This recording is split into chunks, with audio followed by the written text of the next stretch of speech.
Vanguarda Comunidade. Oi, gente, muito bom dia. É sempre um prazer estar aqui com vocês no Vanguarda Comunidade. Mais um domingo juntos, coisa boa, né? E hoje estamos aqui para falar sobre obesidade infantil, uma condição que implica riscos à saúde a curto e a longo prazo. E eu não estou falando só da saúde física, não, mas também da saúde mental. Que se alimentar bem e praticar atividade física são fundamentais, todo mundo já sabe. O difícil é conciliar isso com a rotina das famílias.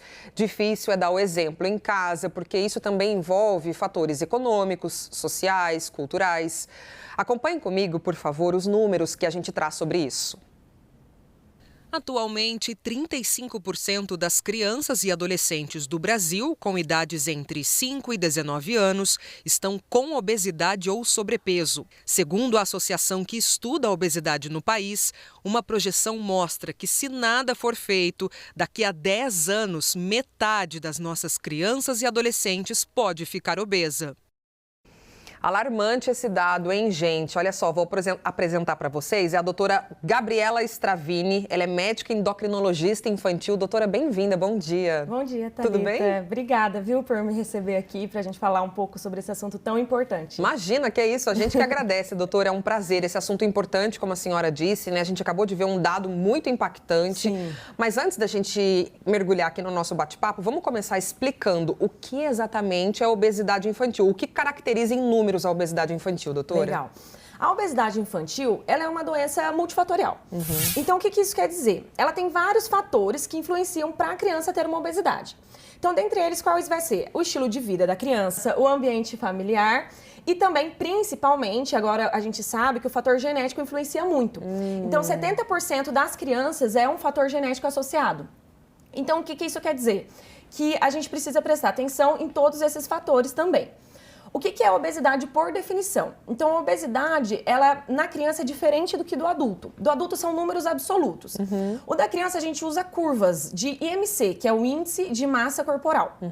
O que vai ser isso? A gente vai fazer um cálculo de peso e de altura e vai colocar nessa curva. Não sei se você já prestou atenção na caderneta da criança, tem umas curvas de crescimento.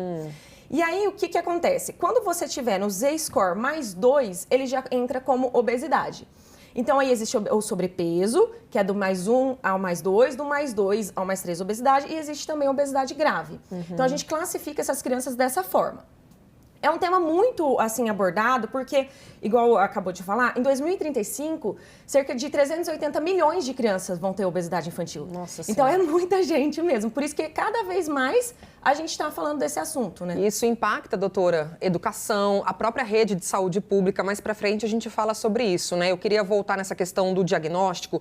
Então, antes de mais nada, é bom a gente deixar claro que é importante as famílias fazerem sempre um acompanhamento da criança, né? Fazer check-up, tá sempre lá no médico, mesmo sem sintomas, sem problema nenhum. É importante justamente para o médico fazer essa medição, né, doutora? É importante, porque a criança até com sobrepeso, a gente às vezes não percebe, porque a gente tem uma cultura no Brasil que é muito bonitinha, uma criança um pouco mais fofinha. Fofinha.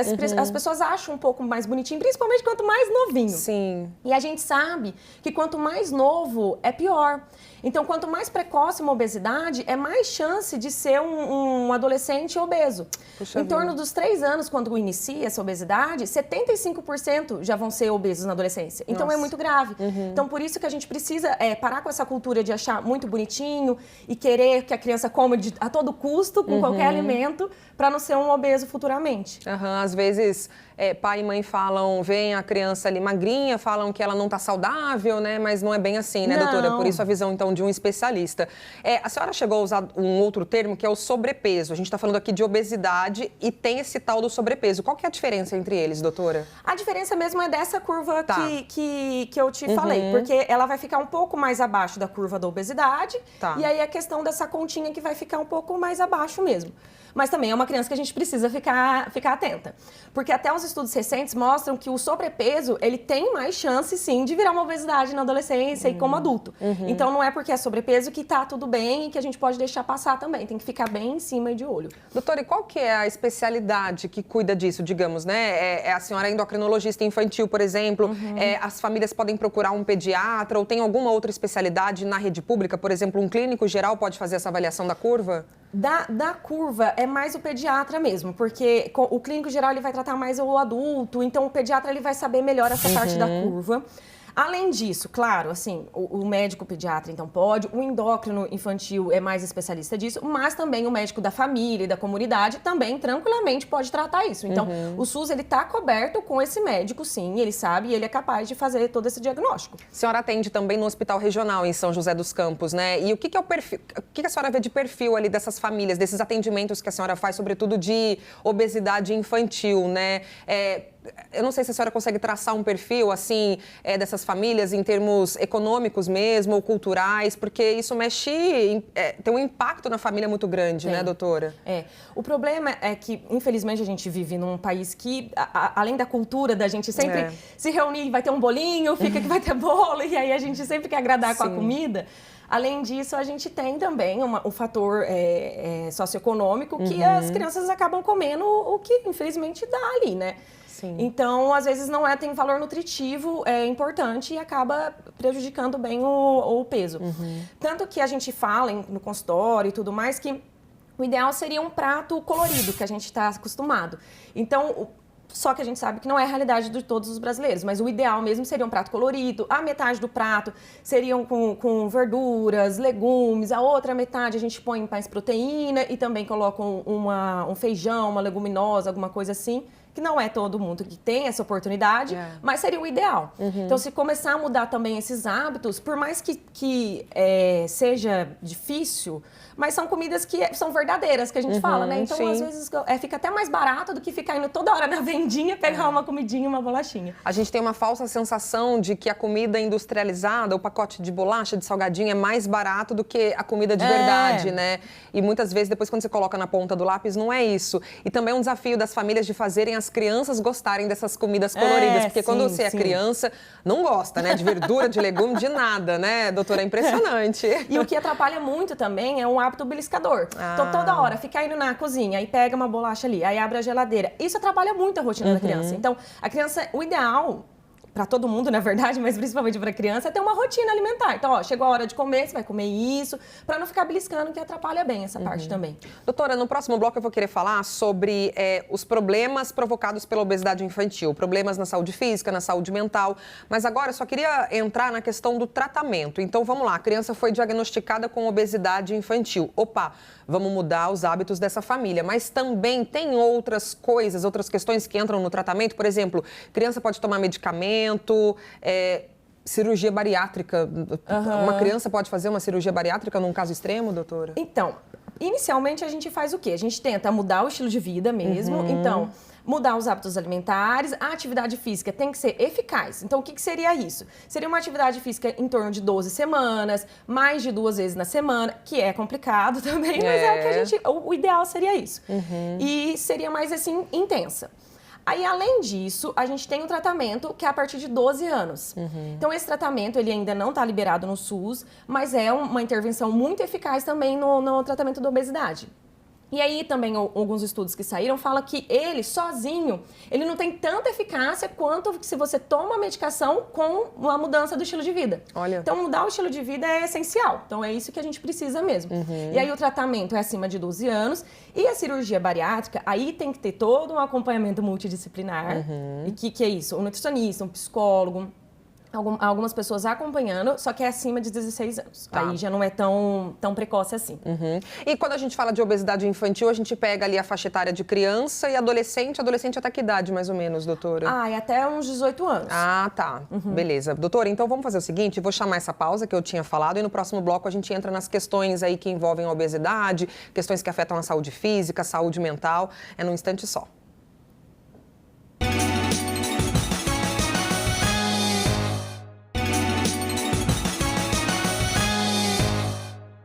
Estamos de volta com a doutora Gabriela Stravini, médica endocrinologista infantil, está aqui conosco falando sobre tudo que envolve esse tema de obesidade infantil, né? Mostramos números no começo do programa, no intervalo estava falando para ela que esse bate-papo está muito gostoso, porque o tema é um tema difícil mesmo, às vezes pode ser um tabu para muitas famílias, mas a gente está tentando deixar aqui de um jeito mais ameno, mais suave, né? Para entrar na cabeça aí de todo mundo essas informações. Mas agora a gente entra num quesito mais importante, né, doutora? Vamos focar aqui nos riscos riscos da obesidade infantil. Eu quero começar falando dos problemas físicos. E aí, doutora, eu tô falando de hipertensão, diabetes e outras questões também. Queria que a senhora explicasse pra gente qual é a relação da obesidade infantil com esses problemas. O excesso de peso, a gente já sabe que ele traz algumas complicações mesmo. No adulto, já são mais de 200 doenças agravadas pela obesidade. Então, as complicações são bastante.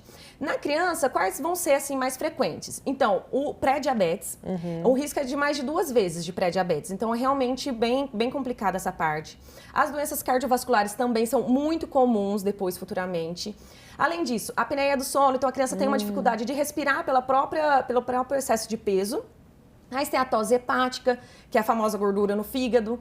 Então, isso pode acontecer, sim, já precocemente na criança. E, além disso, alteração de colesterol. Então, existem alterações de exames laboratoriais, sabe? Então, essas partes, assim, elas pegam bastante, principalmente pro médico e pra mãe. Então, a gente acaba olhando essa parte. Mas a questão social, assim, psicológica é a que mais afeta a vivência da criança, né? Sem dúvida, é isso que eu quero falar agora. Mas voltando nessa parte física, deve ter muito pai e mãe que pensa assim... mas é só uma fase, ele tá pequenininho, né? Daqui a pouco ele vai virar adolescente, aí vai praticar esporte e aí vai emagrecer. Mas o impacto disso internamente, o estrago já foi feito, né, doutora? Então não pode deixar isso acontecer, né, gente? E a estatística fala que essa parte que vai crescer, algumas pessoas até conseguiram isso na vida. Não tô falando que são todas. Sim. Mas a grande maioria, a estatística fala que não vai acontecer isso, que não vai ficar magro futuramente. Então a maioria continua um adulto obeso. E a senhora mencionou o impacto social, né? Vamos lá então, doutora. Uma criança obesa, que não tem ainda discernimento do mundo, né? Ela depende muito ali do pai e da mãe, mas ela não tem, digamos, todo esse apoio. Ela começa a ir mal na escola porque às vezes não está dormindo bem e aí não consegue prestar atenção, aí sofre bullying. Né? A gente tem que falar sobre isso, infelizmente é a realidade nas escolas. Quer dizer, e aí começa um impacto emocional, porque ela se afasta dos amigos, tem todo um transtorno social, e aí essa criança pode vir a ser uma pessoa deprimida, né, doutora? Com certeza, isso mesmo. Porque, assim, o aspecto psicossocial é o que mais afeta a criança. Então, a vivência dela é essa. Igual eu falei pra você, Thalita, a gente fica vendo exames e tudo bem, a mãe vê lá comigo, mas quem tá sofrendo ali é a criança. E é muito comum as provocações, os bullying, então isso é bem afetado. Uma coisa interessante, fizeram um estudo recente que fizeram um questionário para as crianças com obesidade e as crianças com câncer.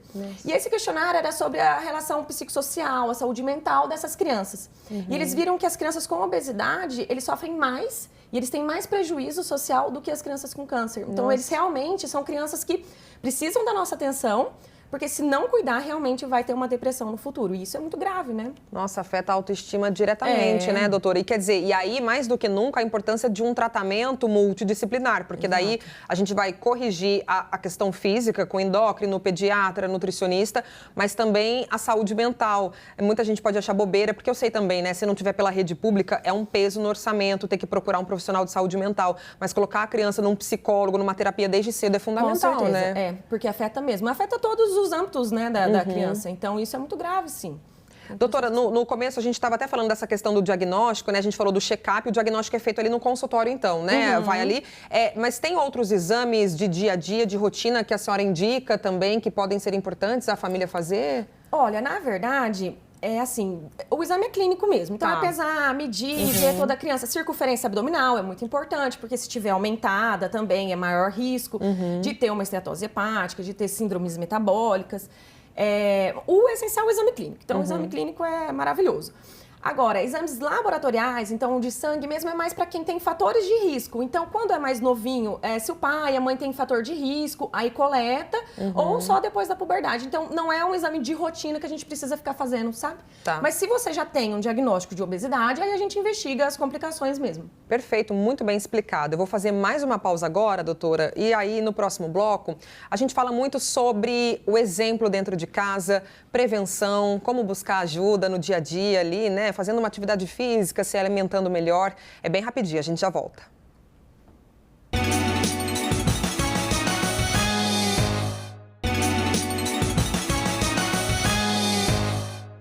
Estamos de volta com o nosso programa, que hoje está falando sobre obesidade infantil. Doutora, por gentileza, eu queria que a senhora acompanhasse conosco uns dados que eu vou dar aqui em relação a tratamento na rede pública, começando com São José dos Campos, tá, gente? Então, vamos lá.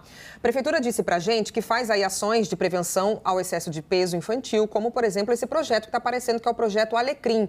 São grupos de apoio e tratamento nas unidades básicas de saúde do município. Tem ainda, atividades lúdicas e interativas para os alunos da rede de ensino, de acordo, claro, com cada faixa etária.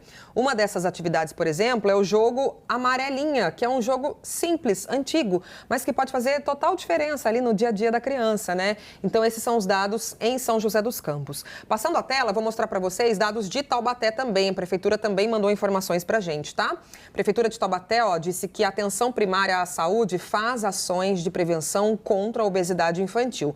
São ações também nas escolas, com o programa Saúde na Escola, tem ainda orientações nas salas de espera das unidades básicas de saúde, além de campanhas de conscientização. E caso o pediatra da rede pública de Taubaté faça o diagnóstico, o paciente é encaminhado para o acompanhamento multidisciplinar, justamente esse acompanhamento que a doutora estava falando para a gente, que é com médico endocrinologista, com pediatra também, tudo pela rede pública mesmo. Então, separamos aqui, doutora, esses dados nas duas maiores cidades da região, até para ajudar, para orientar as famílias, né, que querem resolver isso dentro de casa. Mas vamos voltar aqui para o nosso bate-papo então, doutora. Eu deixei para a gente finalizar essa parte, para a gente encerrar aqui o programa, falando de prevenção. A senhora já mencionou que é hábito de vida saudável. E aí eu queria começar com atividade física. E aí também eu queria chamar a atenção do poder público, né? É importante o poder público se envolver em questões, por exemplo, área de lazer num bairro, sabe? Uma pracinha, uma quadra, colocar equipamento, cortar o mato, deixar...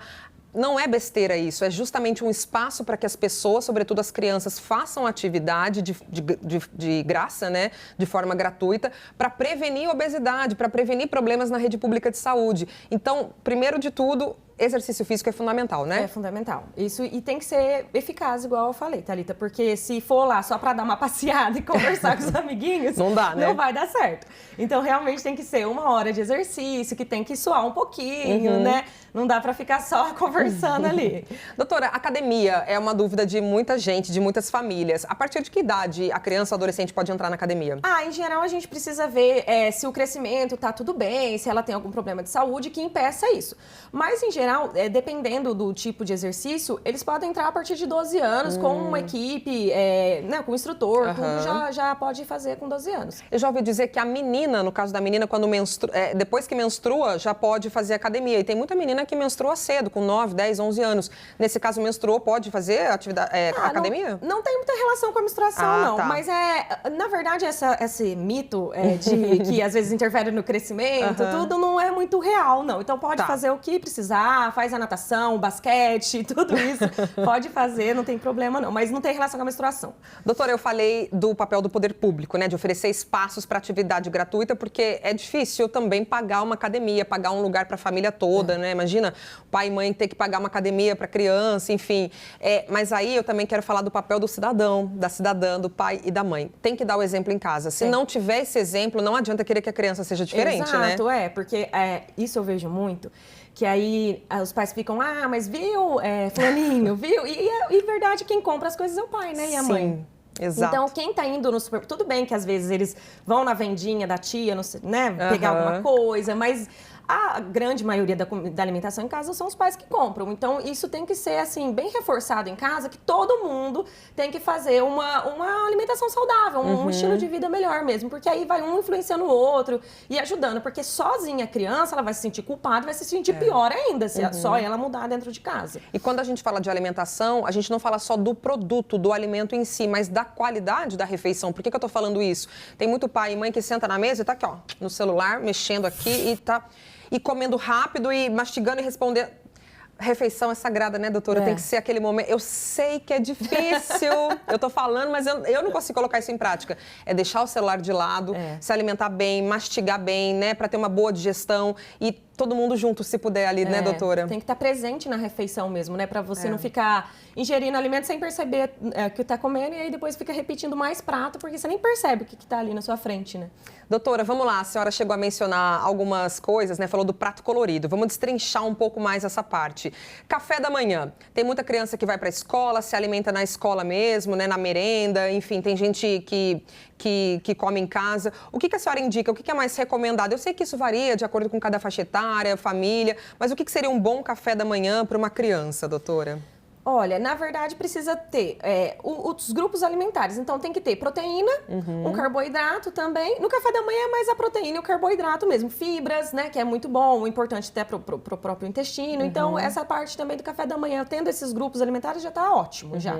Como é que faz pra família fazer a criança gostar? Ai, porque tem criança que não gosta de nenhuma fruta, eu não gosto de banana, não gosto de maçã, kiwi, não como nada. Tem algum jeito de, sei lá, deixar a fruta mais atraente, fazer um mousse, um batidão ali, alguma coisa, doutora? Então, na verdade, eu sei que é muito difícil mesmo, por isso que eu tô rindo, mas assim, na teoria, a gente tenta deixar mais divertida a comida. Então, faz uma carinha ali, um prato com olhinho, uma boquinha, faz uma brincadeirinha ali para ela tentar ver se interessa mais para essa comida.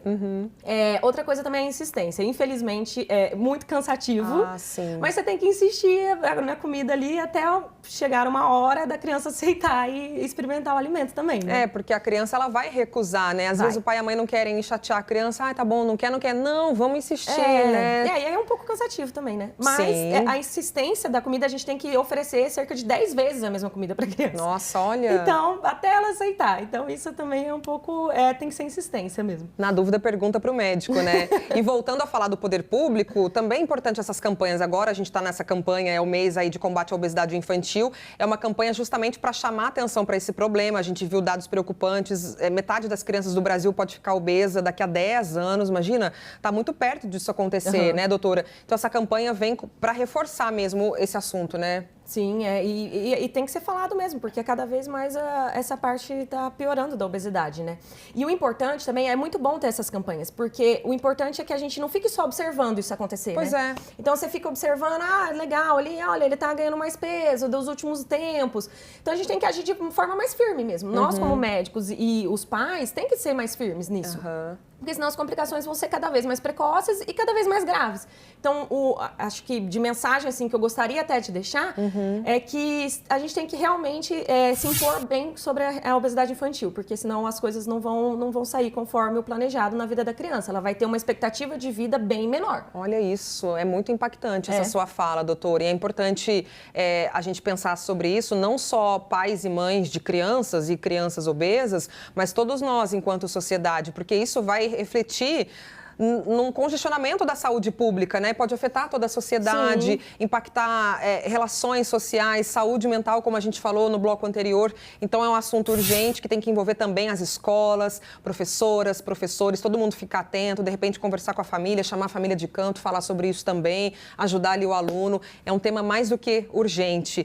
E a senhora foi maravilhosa aqui, trazendo orientações pra gente. Queria agradecer, viu, sua presença, doutora. Obrigada, Thalita. Volte sempre. Obrigada. Até a próxima. Obrigada, viu, gente? Esse foi o Vanguarda Comunidade de hoje. Depois você pode rever tudo lá no Globoplay, pode mandar para algum amigo, algum parente. É importante a gente discutir esse assunto. E o programa volta na semana que vem. Se cuidem, um bom domingo para todos. Tchau, tchau.